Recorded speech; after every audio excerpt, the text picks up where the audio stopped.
everyone is working on their resolutions. For me, it's all the normal ones. You know, get out to the gym more, stop giving people Ebola, read more books.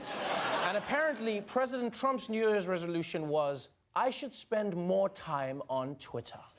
The president unloading in his first day back here at the White House. 16 tweets, mainly a mixture of taunts and threats. President Trump raised the temperature in his duel with Kim Jong-un, who had boasted of having a nuclear button on the desk in his office. Will someone from his depleted and food-starved regime please inform him, the president wrote, that I too have a nuclear button, but it is a much bigger and more powerful one than his, and my button works. You know, I know that Donald Trump is trying to be menacing here, but all I hear is a really catchy pop song.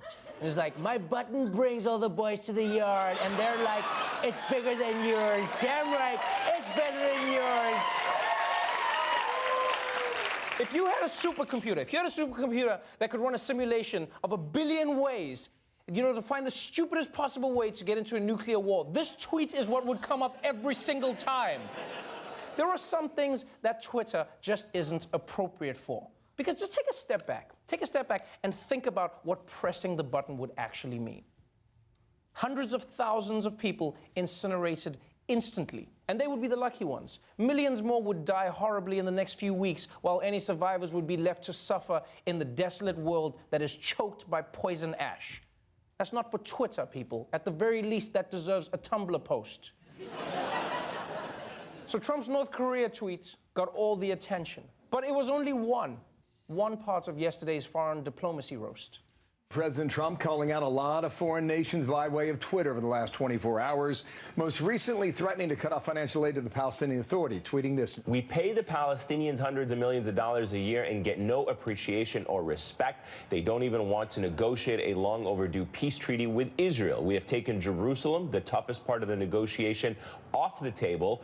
Again, the appropriate place to tackle one of the toughest geopolitical problems in history is not on the Twitter. And this one doesn't even make sense. Like, you listen to what Trump just tweeted there. He says he thinks Palestinians should be happier to negotiate now that he's taken Jerusalem off the table. Jerusalem was one of the main things that they wanted to negotiate for. Like, this reminds me of another story from the Holy Land. Remember King Solomon and the baby? Yes, remember that? Imagine if the two women came to Solomon with the baby and Solomon ate the baby. And then he was like, I don't understand why you bitches are not more cooperative. Didn't I take the baby off the table? Huh? And after provoking North Korea and then insulting Palestine, the president then turned to America's greatest foe, the fake news media. This tweet is another. It also came just moments ago from the president. Quote, I will be announcing the most dishonest and corrupt media awards of the year on Monday at 5 o'clock. Subjects will cover dishonesty and bad reporting in various categories from the fake news media. Stay tuned. Okay, that's the right way to use Twitter. Honestly, I'm not sure why Donald Trump would hold a corrupt media award ceremony on Monday. I mean, maybe he's just doing it so that he can walk in on the reporters while they're changing. It's like, oh, Jake Tapper, what a surprise. So that was Donald Trump's day on Twitter. The bad news is he's, itching to start a nuclear war. The good news is, despite his threats to Korea, at least he thinks we're going to make it until Monday. This award season, forget the Oscars, forget the Golden Globes, because everyone is talking about the 2018 Most Dishonest and Corrupt News Awards. You are fake news. Hosted by the most popular president in history, Donald J. Trump, and featuring CNN's lying Jim Acosta. Such lying, disgusting people. Drunk Don Lemon. It's a total disgrace. From Morning Joe, low IQ Crazy Mika. They are the lowest form of humanity. And a special future in memoriam for the New York Times. The failing New York Times, which is like so bad. So tune in Monday at 5 o'clock a.m. or p.m. He didn't say. Also, location TBD. Twitter maybe. By the way, I hate some of these people, but I'd never kill them. Let's see. No, I wouldn't.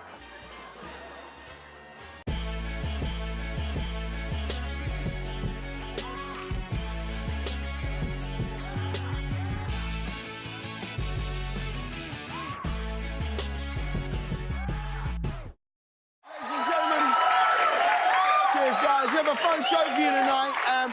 Want to kick things off? The big news out of Washington right now is the press conference Donald Trump held this morning. Did everyone see it? Yes. No? Lucky you, sir.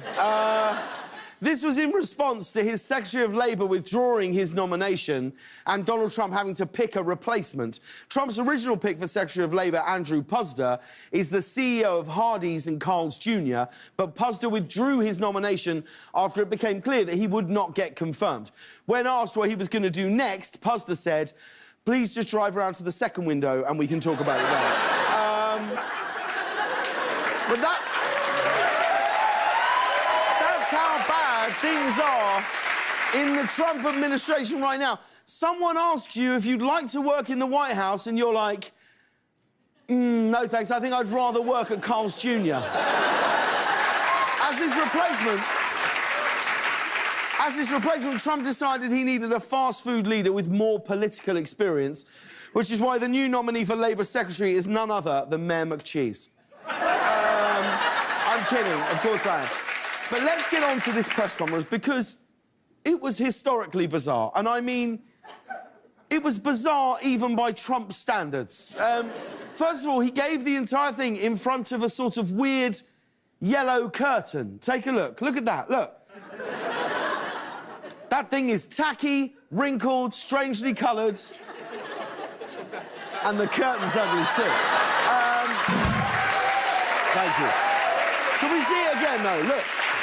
Well, I mean, I don't even know where he is. Look at that. Knowing Trump's past, I think he'd be smarter than to stand in front of a golden shower curtain.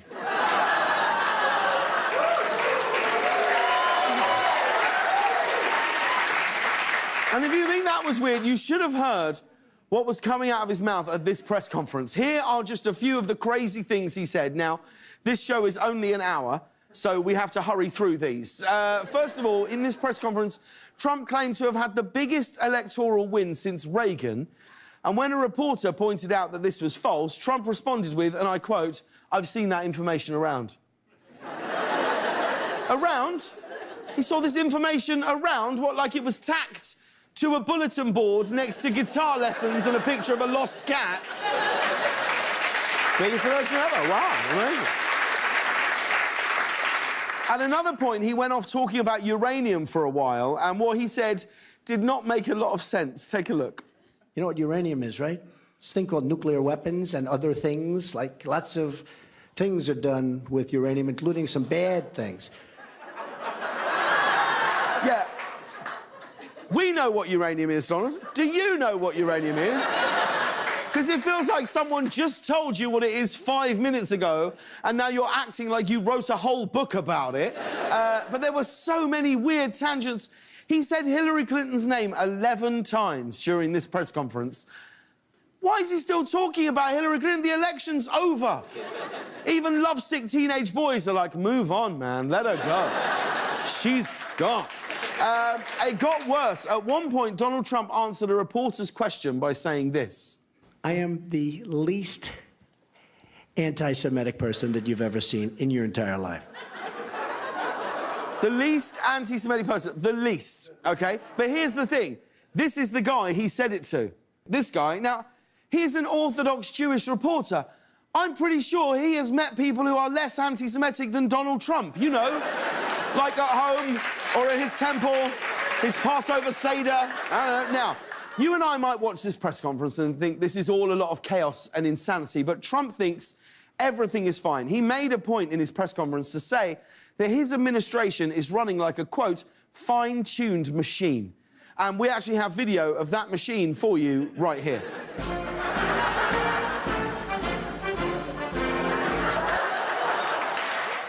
Welcome to The Late Show. I'm your host, Stephen Colbert. All week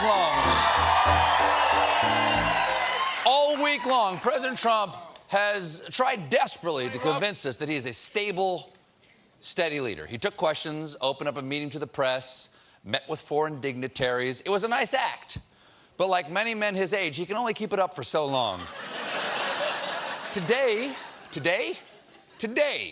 he returned to the same unstable, reactionary president we've all come to know and know.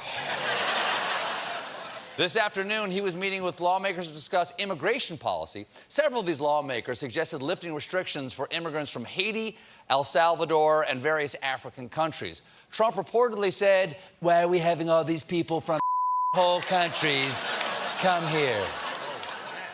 Wow. Sir, they're not whole countries. For one, Donald Trump isn't their president. But, am I right about that? Am I right about? I don't know.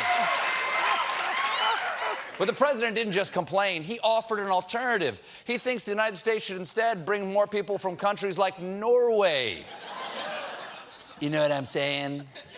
Norwegian people. You catch my drift? People with blonde hair who need a lot of sunscreen. You get what I'm saying? I'm saying I'm a racist. Are you getting that part? Is this on? But that wasn't the only packet of international crazy sauce he squirted out today. In an interview with the Wall Street Journal, he reassured us that things are going great with North Korea, saying, "I probably have a very good relationship with Kim Jong-un." Probably? That is definitely terrifying. How do you not know if you have a relationship with someone? I'm probably married to Melania. She's certainly around here a lot. Now, at one point, Donald Trump said that North Korea might be trying to drive a wedge between the U.S. and South Korea, but assured us that I know more about wedges than any human being that's lived. Oh, sir, you are a wedge.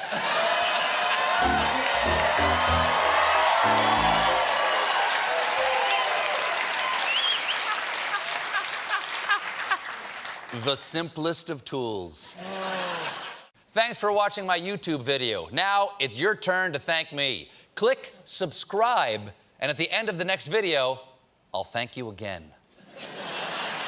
The president had another preposterous day today. On Twitter this morning, he did something very, very Trumpy. He tweeted a new Quinnipiac poll, 66% of people feel the economy is excellent or good. That is the highest number ever recorded by this poll. True. The part of the poll he didn't mention is far more of the people polled believe President Obama is responsible for the strong economy, not him, 49 to 40%. And not only that, 63% of those polled said President Trump is not honest, and 56% give him an F or D grade for his first year in office. Same poll that he tweeted. It was, what a day it was today. They're all big days, but this one, President Trump today, he rejected a bipartisan deal for the Deferred Action for Childhood Arrivals program, DACA, which is the program that protects young immigrants who are brought to the United States as children, people like Melania, who wound up here. And that apparently what Trump objected to in the bipartisan plan was the senators from both sides wanted to restore protections for immigrants from Haiti, El Salvador, and a handful of African countries. They had to be rescued from difficult situations in those countries. Not only did Trump reject the plan, he said, and before I share what specifically he said, I would like you to keep in mind this is an actual quote from the actual president of the United States. We can put this up on screen and explain this. I apologize for using this word here, but this is a quote from the president. Why are we having all these people from whole countries come here? Trump said, this is in the Washington Post, according to these people who are in the meeting, referring to African countries and Haiti. He then suggested that the United States go about bringing in people from other countries like Norway, whose prime minister he met with yesterday. Well, listen, I'm sure the fact that countries he described as are mostly populated by people of color and the immigrants he wants from Norway are not is a coincidence, because if it wasn't, it would mean we voted for a racist, like a real one, and we'd have to get pitchforks and chase him out of the White House. But I also assume the White House would deny he said that. They did not. They just tried to spin it. It really is unfathomable. You just can't believe that this is the guy running our country. The only silver lining, and this is a small silver lining, but the only silver lining is we got to hear Wolf Blitzer say this all day. Asshole, asshole, asshole, asshole, asshole, asshole, asshole, asshole, asshole, asshole, asshole, blank hole. Oh, what an asshole. It's That would make a great alarm clock.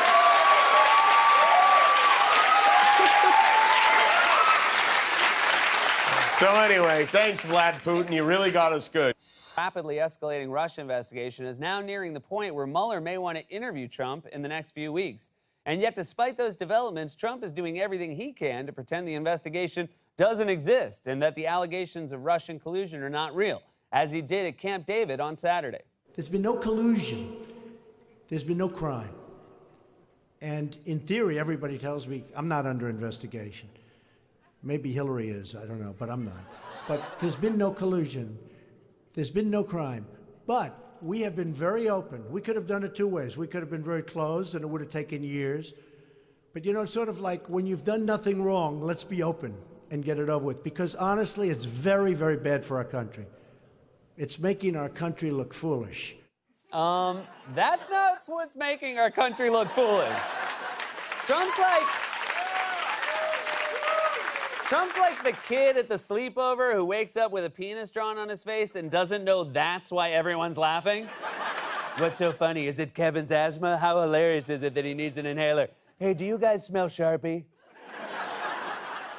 Now, Republicans have repeatedly tried to discredit the Russia investigation by falsely claiming that it resulted from the Christopher Steele dossier, which contains some salacious and unverified rumors about Trump, as well as some information that has been corroborated by the FBI. Trump himself has attacked the dossier, like when he tweeted about a Fox and Friends segment the day after Christmas. Wow, Fox and Friends dossier is bogus. Clinton campaign, DNC-funded dossier. FBI cannot, after all this time, verify claims in dossier of Russia-Trump collusion. FBI tainted. And they use this crooked Hillary pile of garbage as the basis for going after the Trump campaign. That's all one tweet. Hey, Twitter, you couldn't wait until the next president to go to 280 characters? That's like saying, hey, that guy's got a gun. Give him another gun. Also, I love how he starts with, wow, Fox and Friends, like he's shocked that they confirmed his suspicions. It's kind of like M. Night Shyamalan turning to you at the end of The Sixth Sense and going, wow, Bruce Willis was dead the whole time. And what's with the all caps? Is he even writing his tweets anymore or screaming them at an Amazon Echo? Alexa, are you okay? Please kill me. But in fact, we learned again this week that the dossier was not the initial basis for the Russia investigation. Glenn Simpson, the co-founder of the firm that contracted Steele to put the dossier together, testified behind closed doors to Congress that the FBI already had intelligence that tipped them to allegations of possible collusion between the Trump campaign and Russia. Now, the only reason we know about this testimony is because Democratic Senator Dianne Feinstein decided to release it to counter Republican claims that the dossier was the reason for the Russia investigation, and Trump did not react to that well. He took to Twitter to call her sneaky Dianne Feinstein. I gotta say, that's a pretty lame insult coming from the guy who coined Lil Marco and Lion Ted. If anything, sneaky makes her sound cool. What's next, Wild Warren or Balls Out Bernie? Now, Trump's Twitter outbursts only add to the growing impression that the president is dangerously unfit for the job, an impression Trump tried to counter on Tuesday by televising his immigration negotiations with Democrats. During that meeting, Trump was asked about his position on DACA, the program that protects undocumented immigrants brought here as children, and seemed to not really have one. It seems to me not much has actually changed here in terms of your positions at this particular No, I think meeting. it's changed. I think my positions are going to be what the people in this room come up with. I am very much reliant on the people in this room. If they come to me with things that I'm not in love with, I'm going to do it. Trump treats governing like he's at his first sushi restaurant with his Japanese friend. I don't know what any of this means, so just tell me what to get. But no, I like hamburgers. In fact, Trump is so addled and confused about policy that during this meeting, he seemed to agree with whoever was talking at any given moment. For example, Democrats want a clean renewal of the DACA program without any attachments. Republicans want funding for the border wall included as any part of any deal. Trump has claimed to also want that, yet during the meeting, he seemed to go back and forth depending on who was talking. What about a clean DACA bill now with a commitment that we go into a comprehensive immigration reform procedure. I have no problem. I think that's basically what Dick is saying. We're going to come out with DACA. We're going to do DACA, and then we can start immediately on the phase 2, which would be comprehensive. Would you be agreeable to that? Yeah, I would like to do that. Mr. President, you need to be clear, though. I think what Senator Feinstein's asking here, when we talk about just DACA, we don't want to be back here 2 years later. You have to have security, as the Secretary would tell you. But I think that's what she's saying. No, I think she's saying something different. I think what we're all saying is we'll do DACA, and we can certainly start comprehensive immigration reform the following afternoon. Oh my God. It's like watching siblings try to get their senile grandfather to write them into his will. I should get all the money. Okay, that seems right. Why should he get all the money? No, that wouldn't be fair. Our president is Elmer Fudd trying to decide if it's duck season or rabbit season. Okay, but the rabbit makes a good point when he says it's actually duck season. What's that? Oh, hold on, the duck's telling me something completely different. So we have a bewildered president who has no idea what he's talking about, ping-ponging from one position to the next, depending on who's speaking. How did the media react? Well, apparently the bar is now so low for Trump that making it through one meeting is considered a win. This is the presidency that many people thought Donald Trump was capable of. Just the notion of him being in command, of him wanting the cameras in there and wanting the cameras to see him sitting at a table with Democrats and Republicans, playing the role of a deal maker. He held a meeting that was televised with both sides of the aisle, no hate speak, no faux populism. The president there, at times, appearing quite engaged, asking questions, calling on congressional leaders, offering solutions. He was conscious, he knew where he was. He didn't scream obscenities. He never peed his pants. News anchors talk about Trump the way you talk about a sick cat. He was awake. He was drinking water. He let Mike Pence pet him. Of course, those glowing reviews were not lost on Trump, who bragged about them yesterday in a rambling aside during a cabinet meeting, where he claimed that news anchors had sent him letters of congratulations for his performance during the meeting. It was a tremendous meeting. Actually, it was reported as incredibly good. And my performance, some of them called it a performance. I consider it work. But got great reviews by everybody other than 2 networks who were phenomenal for about 2 hours. Then after that, they were called by their bosses and say, oh, wait a minute. And unfortunately, a lot of those anchors sent us letters saying that was one of the greatest meetings they've ever witnessed. And they were great. For about 2 hours, they were phenomenal. And then they went a little bit south on us, but not that bad. It was fine. They probably wish they didn't send us those letters of congratulations, but it was good. A letter of congratulations?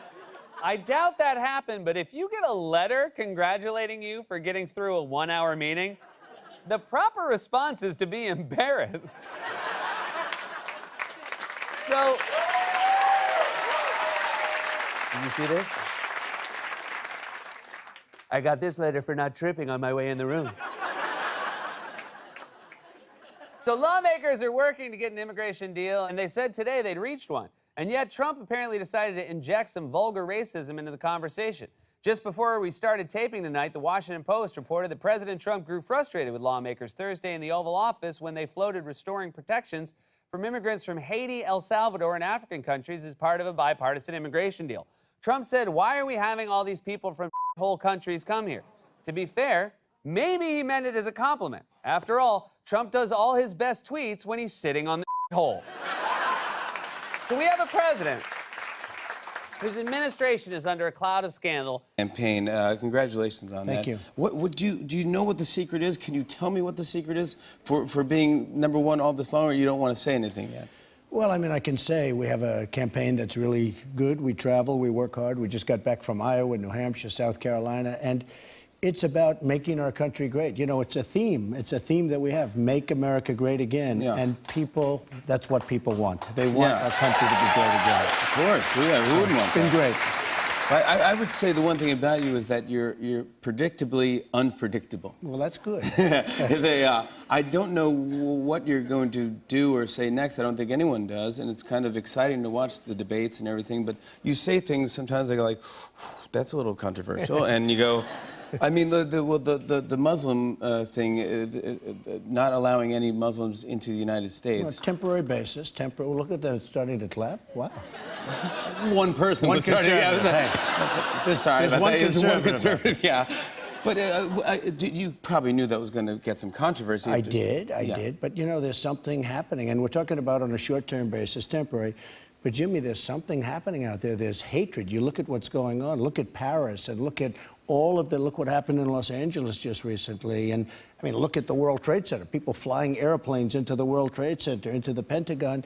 We've got to figure out what's going on. We don't know in this country. We don't know. And we're not getting any help because other people know that these people are about to do something and they never get reported to our police.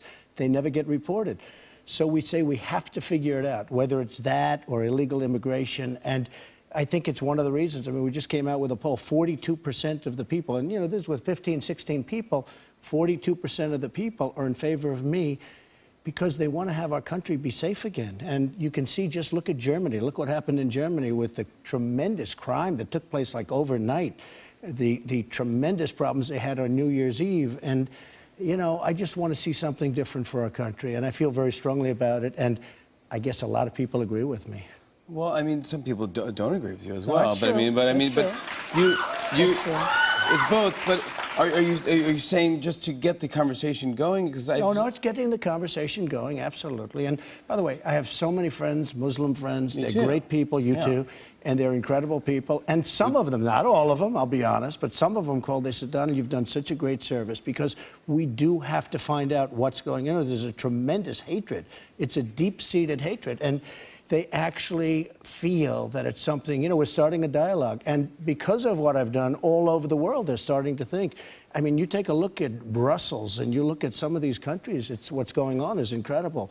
So a lot of people agree, and at a minimum, we're getting a dialogue started so we can come up with a solution. Yeah. I mean, because you said that, and everyone's like, "Oh, the numbers are going to go down. This is about," and the numbers actually went up. The numbers went up, way up. I mean, they went up by 11 points. It brought us up into the 40s. And, you know, when you have a percentage of 42 or something like that, and you have 15 people or 14, you know, they're dropping out rapidly. The good news is now they're dropping out rapidly. But when you have 42 and you have 14, 15 people, that's a big percentage. Yeah. And then you do something on the opposite extreme. I think President Obama came out and had that speech on gun control, and he cried.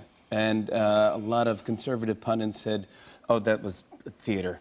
He wasn't really crying. That wasn't real." And you go, "No, that was real." But I thought it was real. Yeah, you were one of the first people to say that, and I go, "Well, because that wasn't." No one else was saying that. And No, I thought it was real. I mean, I disagree with what he's doing. I disagree with many of the things he's done. But I thought that was heartfelt. I thought it was real. And, you know, it's a tough situation. We're in a tough situation. But we have to protect our Second Amendment. Very important. Do you cry ever? Yeah. When I was one, I cried. No, but you're a grandpa, aren't you? You're a grandfather? I am. In fact, do you get emotional? My beautiful daughter. Anybody ever hear of Ivanka? I love your daughter. Please tell her she's going to have her third baby in 2 months, so we're very happy about that and proud. She's been terrific and beautiful children. Let's talk about Hillary Clinton. How do you think she's doing? Well, it's tough. I mean, I think she's having a tough time. She's got some guy he should be easy to beat. I mean, how can you lose like this? He really isn't even a Democrat. Well, he said he's a socialist, and I think he may be a step beyond a socialist, and she's not doing well. She's about tied in Iowa. She's losing New Hampshire, which is sort of amazing, and I think she's got maybe a race that's going to be a little bit tougher. I think she'll win, I guess, but she's got the email problem. She's got a big problem with the emails, and we'll see what happens. Who knows? You know, it's the world of politics. You really never know, but she certainly has a race that's a lot different than people thought. And I thought I heard you say something that Bill campaigning for her, Bill Clinton, is not a smart idea. Well, I don't know. I mean, time will tell. She came out with a little bit of a statement about me, and I came out with a very big statement about her and Bill, and she stopped talking about me all of a sudden, which is okay. But, Yeah. but Well, you know, Bill I don't didn't know. say- Look, Bill I hasn't don't said know. anything. No, he has not said anything. He's a charming guy. He is. He's a charming guy. He can talk to you about a hamburger and, Yeah. and make you cry. I mean, I've had him. He said, "Jimmy, this hamburger's fantastic." Yeah. It is. Like there's something he knows how to speak. He's a Well, very. It's going to be interesting to see what happens. I think it's going to be one of the most interesting races. And they actually said if I win, a poll came out, if I win and she wins, it's going to be the largest voter turnout in the history of the country. And that's a good thing because people don't vote that much in this country. So that would be an amazing thing if that happened. There's a conspiracy theory. I don't know if you heard this, that you were hired by the Democratic Party, so that the Clintons would win. Well, I mean, they like to start that. Can we set the record straight okay, here? well, I'll tell you, I'll set the record straight right now. The newest poll just came out today where I'm beating her easily and substantially, and I'm winning against Hillary one-on-one. So, you know, look, and I haven't even started on her yet, although last week I did a little bit of it, I guess. But we haven't even started. Oh, yeah. So, you know, don't forget, when I originally said I was running, everyone said, no, he's not going to run, he's just doing it for fun. And, you know, so it's turned out to be pretty good. A lot of people were wrong. Yeah, absolutely.